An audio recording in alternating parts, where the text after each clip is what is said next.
Sud Radio, le grand matin week-end. L'info Éco Plus, Didier Testo. Bonjour Didier. Bonjour Jean-Marie. Fondateur de la Bourse et la Vie TV. Didier, cette semaine, vous avez rencontré de nombreux dirigeants d'entreprises, notamment de PME. Qu'est-ce qu'ils vous ont dit? Quel est le moral des troupes? Alors, vous connaissez sans doute celui qui murmurait à l'oreille des chevaux. Moi, je ne murmure pas à l'oreille des PDG, mais c'est vrai que depuis longtemps, j'en rencontre beaucoup. 15 d'entre eux au cours des derniers jours, des dirigeants de PME, d'ETI, de taille intermédiaire, qui sont cotés en bourse. Alors, ils font l'économie de notre pays, celle d'aujourd'hui comme de demain, comprendre leurs défis, comment ils s'adaptent à ce nouvel environnement inflationniste, la transition énergétique en cours. L'hydrogène, les avancées dans les technologies, la médecine, le futur de la télévision avec le streaming, une entreprise française par exemple qui travaille sur ces sujets pour que les consommateurs aient une expérience de streaming mais consomment moins.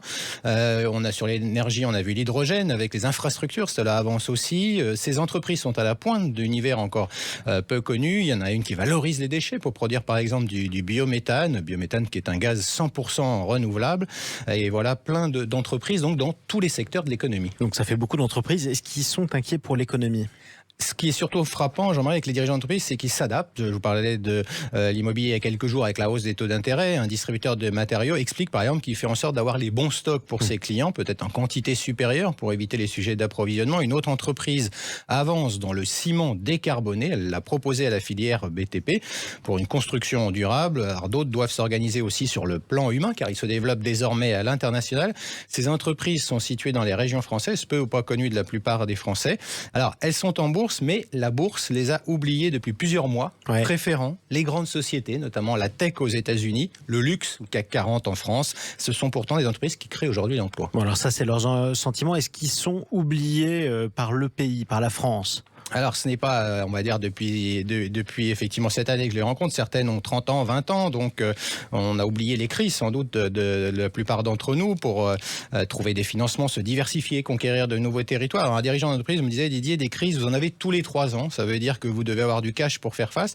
Quand je vous parlais de la concentration des investisseurs sur quelques grandes valeurs, ça paraît presque pas croyable. Aux États-Unis, l'indice S&P 500, qui en a 500 valeurs américaines, eh bien, quand on regarde les actions qui représentent ces gains de cet indice, en 2020, c'était 203 valeurs.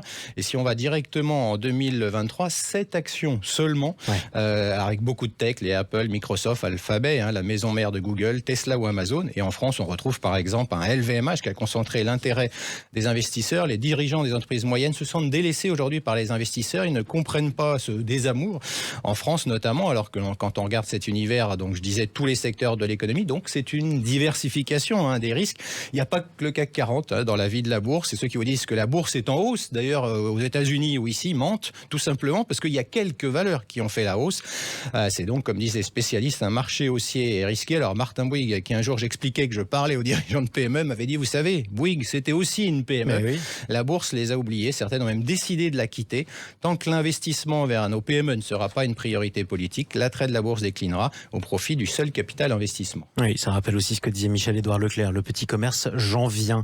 Face aux tensions sur les trésoreries, on a une inquiétante dégradation de l'accès au financement bancaire pour les très petites entreprises cette fois. Et ça, c'est grave, Didier. Oui, c'est une étude du syndicat des indépendants et des TPE. On voit une trésorerie en baisse pour 50% des professionnels, c'est beaucoup, et 10% seulement des dirigeants de ces TPE qui déclarent avoir constaté une amélioration en 2022. Le refus de crédit bancaire est d'autant plus élevé selon cette étude que l'entreprise est titulaire d'un PGE, ce qui peut paraître bizarre. Un prêt garanti par l'État. Exactement, en cours de remboursement avec un taux de refus de 70%. Et bien tout simplement parce que le PGE est bien intégré comme une dette de l'entreprise par les établissements bancaires, dette venant en diminution de ses capacités d'emprunt. Alors sur l'économie, 78% de ces dirigeants de TPE ne voient pas de reprise économique avec la trésorerie comme principale, sinon unique préoccupation. Oui, c'est bien sombre comme tableau. En tout cas, Didier, autre sujet majeur, celui du changement climatique et de ses conséquences économiques. Oui, sans doute une information passée inaperçue en France, mais pas au Canada ni aux États-Unis. La crise climatique est en train de devenir une crise financière majeure. Pourquoi ? Parce que la plus grande compagnie d'assurance américaine refuse désormais d'établir de nouveaux contrats. State Farm, géant de l'assurance en Californie, a dépensé toutes ses réserves constituées au cours des 20 dernières années pour indemniser ses clients, victimes de récentes catastrophes. catastrophe. On a vu ces feux gigantesques. Elle refuse de prendre plus de risques. La Californie est l'État le plus riche, plus peuplé des États-Unis, mais c'est celui aussi qui a subi le plus d'années de sécheresse, nombre de feux. Cet hiver, des inondations.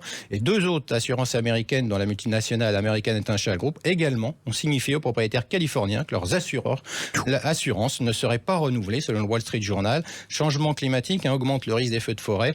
Et une étude récente a établi qu'environ 40% des feux sont dus à ce changement climatique. L'assurance incendie est pourtant généralement nécessaire pour obtenir un prêt bancaire et hypothécaire. Ça veut dire que le marché immobilier va être concerné aussi. Bon, on est mal embarqué. En d'autres termes, merci beaucoup Didier Tessot. Je rappelle que toutes vos analyses peuvent être retrouvées sur la Bourse et la Vie TV sur YouTube. Merci.